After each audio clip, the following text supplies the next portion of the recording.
Okay, our next two speakers, we have Peter and James.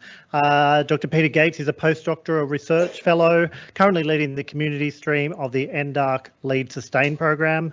Peter works to support regional and rural communities to implement best practice alcohol and other drug prevention strategies and to support the evaluation of acceptability and impact of these strategies. And he's joined by James Garden, who's a resident of Norfolk Island, who has worked as a research assistant with Peter and runs the island's St John's ambulance service. And they are going to be talking about a community-wide alcohol and other drug intervention with Norfolk Island. Please welcome them.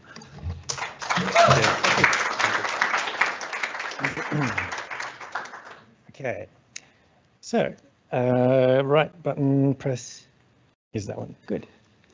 I'd just like to start by acknowledging the Bedigal people who are the traditional custodians of the land, this land, and extend my respect to the First Nation people among us. And I would also like to extend my respect to our funders, the Australian Government Department of Infrastructure and many other things. The department, I would call them, who were responding directly to a call from Norfolk Island community about concerns with their drug and alcohol use and a need for some advice on what to do about it. So they commissioned us for this project because this is what we do. Sustain program looks at the uptake of evidence to reduce harms from alcohol and other drugs in rural and regional New South Wales. And so today I'm going to share with you our 4-point plan of co-design and how we applied that with Norfolk Island. But before I do that, I'm going to invite James to tell you about Norfolk Island. Okay, so this is really weird. So Norfolk Island's a tiny little island, 2,500 kilometres off the east coast of New South Wales, right? We're a distinct people in as much as we, oh, I'll forget about that. We're kind of like, there's a history of the island that goes back to the Bounty Mutineers. We came from Pitcairn 180 years ago. The people of Norfolk Island are inherently distrustful of outsiders. They're inherently anti-authority. And when approaching a topic like alcohol consumption with anyone or drug consumption, it's hard. Add to that you guys are outsiders and it's met with resistance. So the idea early on was to get feedback from the community about what would work for the community, because the main goal with the research is to understand what the community needs. So before we started I think it was 2 parts, an online survey and focus groups and other things, we went to the community and said, this is what we propose to do. A project management group was formed with key stakeholders like me, the health and wellbeing on the island, Care Norfolk, Anglicare, Border Force were involved, the police were involved, and I think the most important part from a cultural aspect was the Council of Elders. So there's 7 key families on the island, 2 elders from each family are representing the Council of Elders. We went to them and said, this is the program, this is the idea. The resistance was there. It was as much explaining to the Council of Elders that it wasn't about creating a problem. We wanted to understand, did a problem exist and how it could be solved?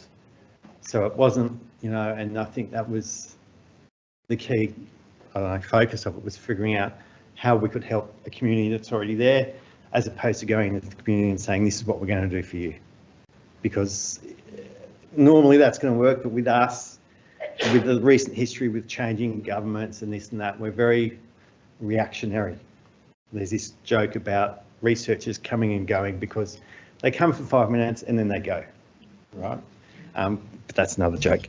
Now with Norfolk it's different because we don't have the same structure here with health, or Norfolk with health. Everything's run by the Commonwealth, right? So we don't have a state partner and we don't have a council per se who would do community youth groups.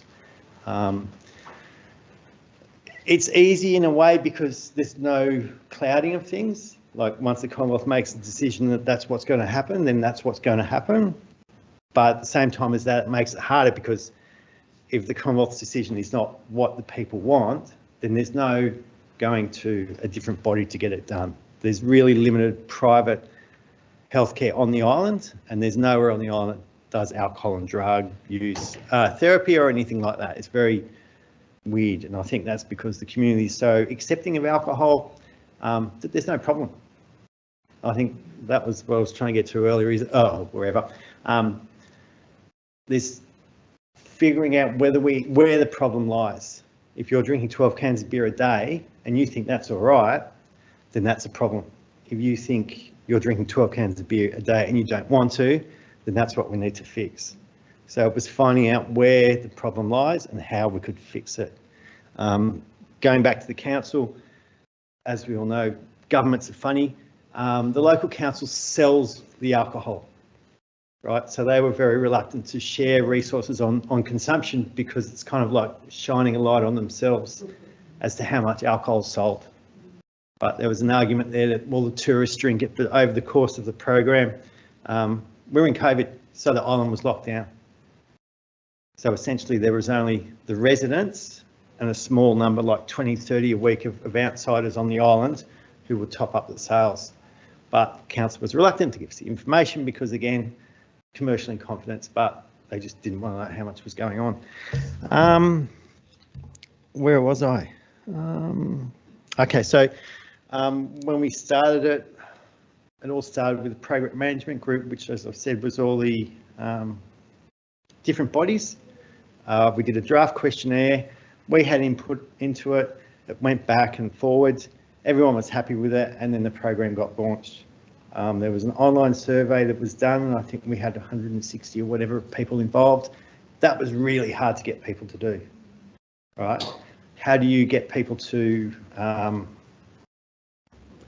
ask questions, even online, in your own little space, about how much you drank, drug use, what was the other one that was funny? Smoking. No one wants to look at themselves, so it was important that we were asking questions in a way that people would accept and take that academic edge off it with blah, blah, blah, because that just goes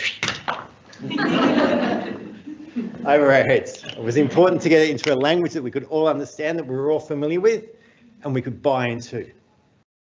And I think Pete's up next. Thank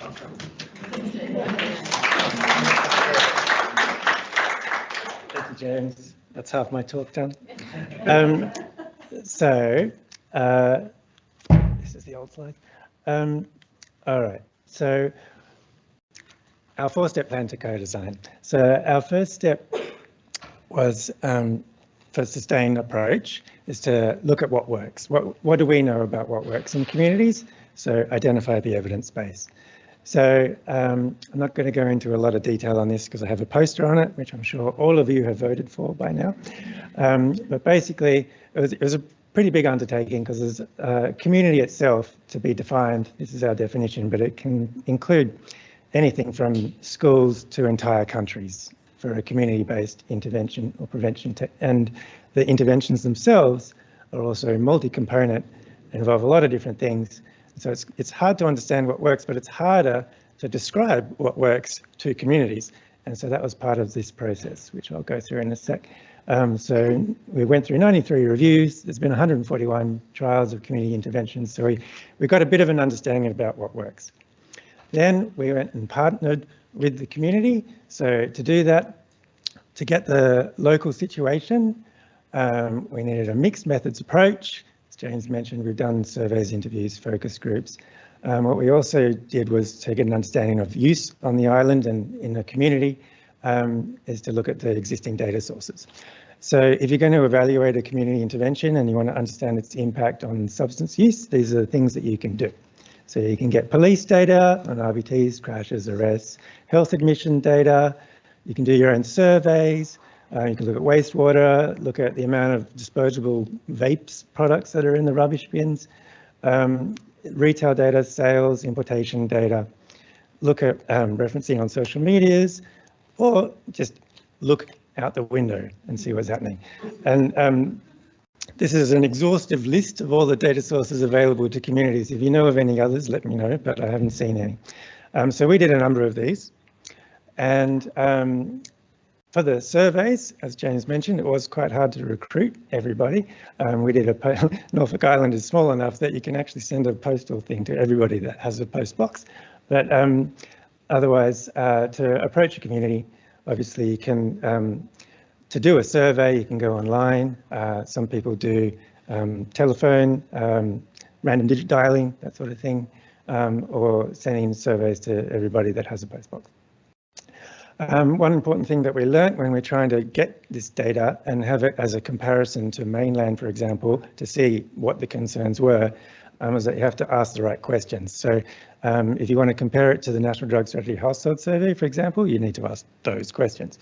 And specific cutoffs for risk thresholds are important to get the right number of drinks to ask in the questions. So interviews obviously provide a very rich source of data. You can steer the conversation the way that you want, but you need to know who to ask, who your experts are, key experts to interview. Luckily, we had James and our project management group to help us with that. And that's why a community coalition is important, because you can get a range of experts, but they also know who the experts are. And so then our value add was to describe to the community what we think works, to see how that might influence their thoughts. We conducted focus groups to do that. So we had health professionals, adult community members and youth community members.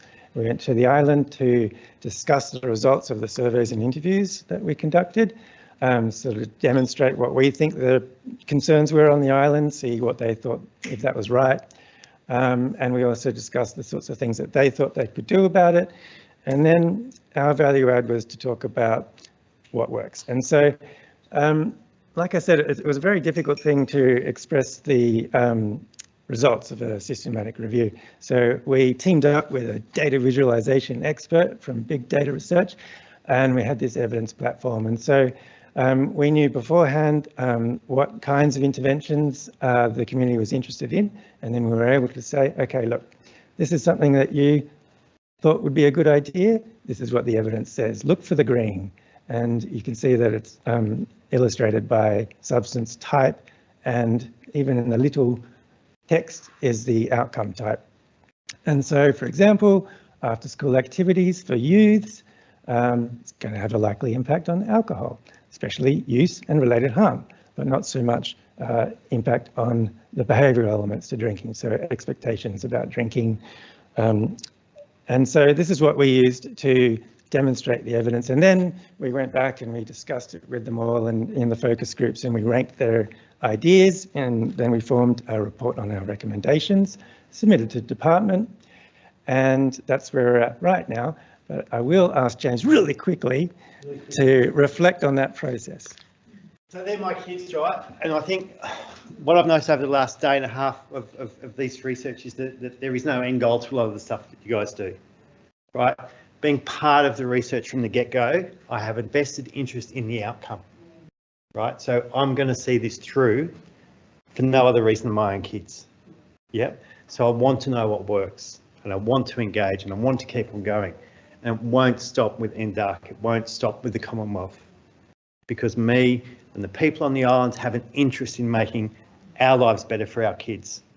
Yeah, not just the present, whether that's education in schools, whether that's, you know, increasing the price of alcohol. Anecdotally, we found that didn't work over COVID because we couldn't air freight alcohol in. We had to air freight alcohol in. The price of a box of beer went from $70 to $100. People weren't buying less. Yeah, or they were buying a box of beer and a box of bourbon. So their actual, and this is all anecdotal, their actual usage was going up because they were drinking more units, because it was cheaper to buy a box of beer and a box of bourbon than 2 boxes of beer, right? So it's changing attitudes, it's changing our approach to alcohol because we're so comfortable with it on Norfolk. We're so comfortable with it on Australia. For us, it's like this, you know, I know myself like that. I've been sober for 12 years, so I was a screaming alcoholic for a long time. So there's a lot about this I understand. You know, so it's interesting. There's a vested interest. It's about seeing it working. There's about seeing an outcome that helps us.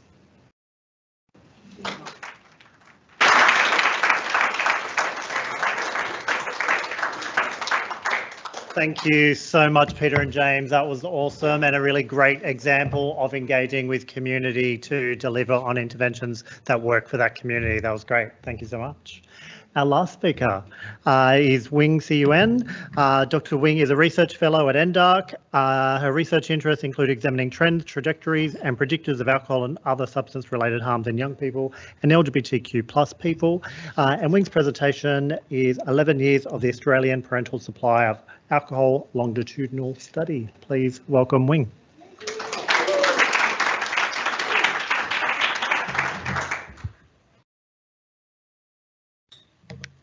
Thanks, Rob. I also did not read the email properly. How many researchers does it take to read an email? Apparently too many. So this is 15 minutes, not 12, but I'll try and speed through. Just before I start, I would like to just make a note that if you were there at the beginning of the session, Michael had talked about our colleague Kip, who had sadly passed. So he was instrumental in creating this study, and it's an honour to present the results of the study.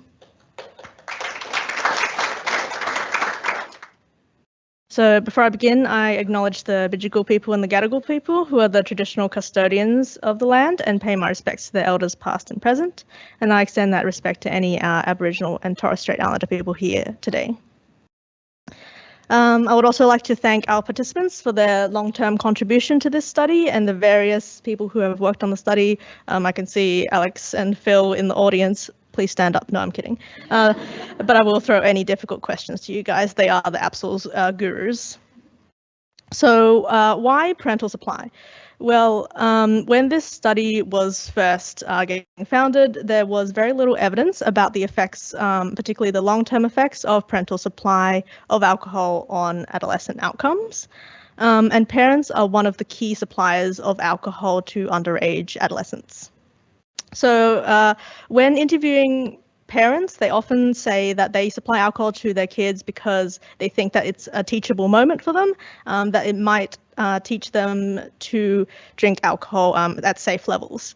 But there's also the flip side in which it might just sort of create alcohol-related problems amongst young people, or a middle ground, I guess, where there's no impact.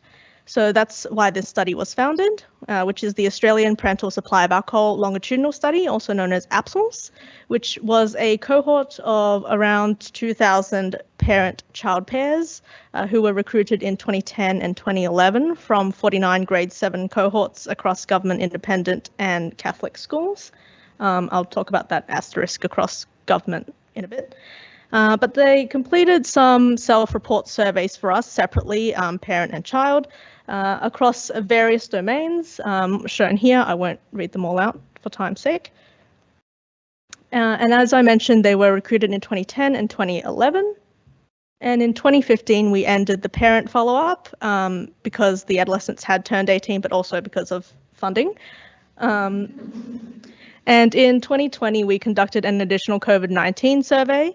In 2021, there was an additional diagnostic interview that we conducted over the phone that looked at various mental health diagnoses as well as substance use. And our cohort retention has been quite good. So across the first 5 waves, I think, it stayed above 80%, and the parent and child retention was quite similar for the waves that the parent was present. And we had a slight increase in wave 9 because we went through some additional retention methods to try and get back some of the participants that we had lost to follow-up. And then sadly, wave 11, there was a bit of a drop because of COVID and some other factors. So to get a sense of the cohort, this is just some of the baseline statistics. So parents, 87% of the parents and caregivers were female and had a mean age of 43.9.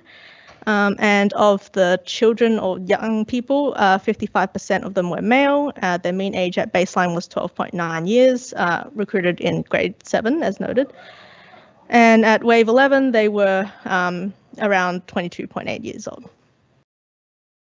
80% of the cohort reported being in a 2-parent household, and they were skewed quite on the advantage side. So 67% of them had a household income of greater than or equal to $81,000 per annum, and 41% of parents had a university degree.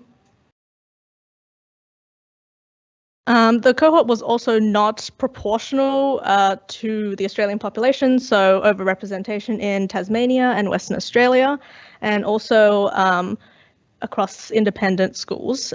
So I think it was the issue that was that fewer government schools agreed to participate to help us recruit. So hence greater proportion of independent and Catholic schools. So on to the main outcome variable of interest. Parental supply.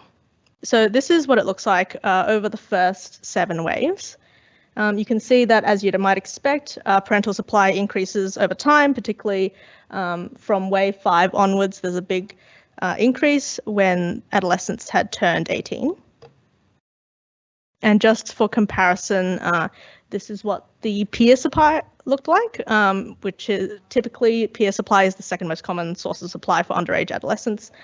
This is what it looks like. Very few had peer supply in the earlier waves, and then drastic increase as they aged into adulthood. I'll just skip through these. This is just a side-by-side comparison. As I mentioned before, there's a big jump in peer supply from wave 5 onwards, and it even overtakes parental supply for both frequency and quantity. So our main research questions, there were a lot of questions that we answered with APSORS, but here I'm just going to cover the parental supply ones. You can come talk to me later, or Alex or Phil or Amy, about the other work that we've been doing with APSORS. So first up, is parental supply protective? And then delving more into the specifics, what about parental supply of sips versus whole drinks? And then does the timing of parental supply matter, whether it's early in adolescence or a bit later, closer to adulthood? And finally, what about parental versus the other sources of supply, like peers, siblings, other adults? So is parental supply protective? Well, compared to no supply at all, any parental supply was associated with increased risk of heavy episodic drinking, which we've defined here as 5 or more drinks on a single occasion. It also was associated with increased risk of experiencing alcohol-related harms, which includes things like injuries, but also social problems, trouble with school or work, and also more common things like hangovers or having a blackout. And finally, it was also associated with increased risk of alcohol use disorder symptoms. Asterisk to remind me that this is self-reported, but we did do that wave 11 diagnostic interview. We're currently analysing that, so stay tuned. So moving on to SIPs. Well, compared to no supply, parental supply of SIPs and whole drinks separately, each increased risk of heavy episodic drinking, increased risk of experiencing alcohol-related harm, but we didn't find anything particularly clear about SIPs and alcohol use disorder symptoms, but noting that supply of SIPs was relatively rare as they aged. Next is timing. So earlier initiation of parental supply was associated with increased risk of heavy episodic drinking, alcohol-related harm, but again, nothing clear about alcohol use disorder symptoms. And sorry, I should note that these are the results across maybe 10 or so papers that we've done on parental supply, just sort of slicing the pie in different ways, looking at paired time points and over causal inference papers.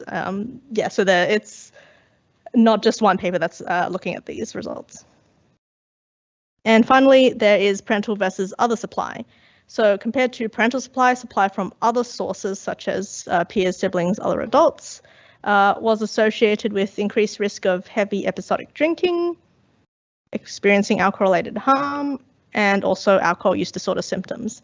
So just to clarify, this is saying that other sources of supply confer increased risk compared to parental supply, but that's not to say that parental supply is safe by any means. It's still riskier than no supply at all. And we also found that parental supply actually increased the chance of an adolescent reporting other supply. So important to keep in mind. So all in all, parental supply increases the risk of adverse alcohol outcomes in young people. These are the outcomes. And our 11-year study provides some pretty strong evidence to support approaches that target parental supply to reduce alcohol-related harm in young people. And as I noted, we're currently working on a few papers that also look at the Wave 11 and more recent data. So stay tuned for that. And we're also very open to collaborating if anyone is interested in the data. There's just so many variables going on and questions to answer. Yeah, thank you.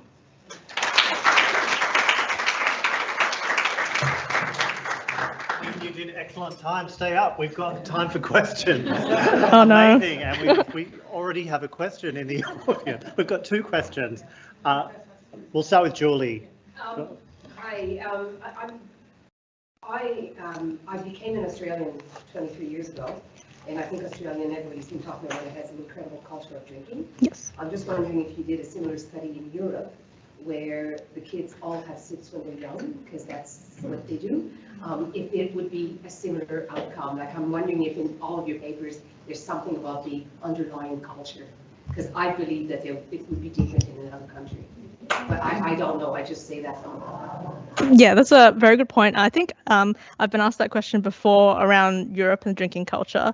So I think one of the main differences here is that we tend to binge drink a lot when we're younger.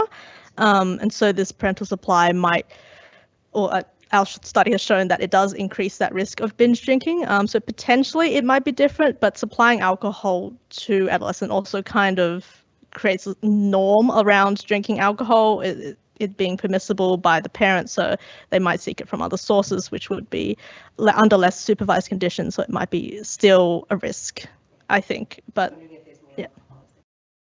A research study in that, Julie. Thank you.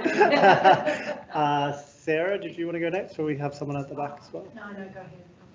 Sorry, do you want to introduce yourself as well? Sorry, I don't know your name.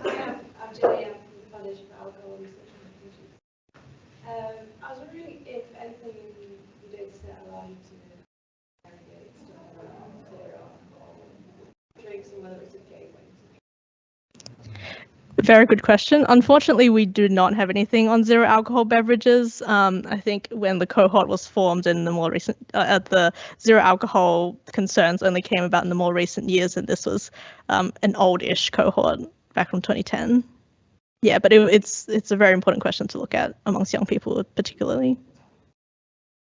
One last question, Sarah. So Becca's question. Yes. So interesting, high retention and low retention bumped up. You mentioned that you did some try and increase that. Can you talk just briefly about what it was to get that engagement back up?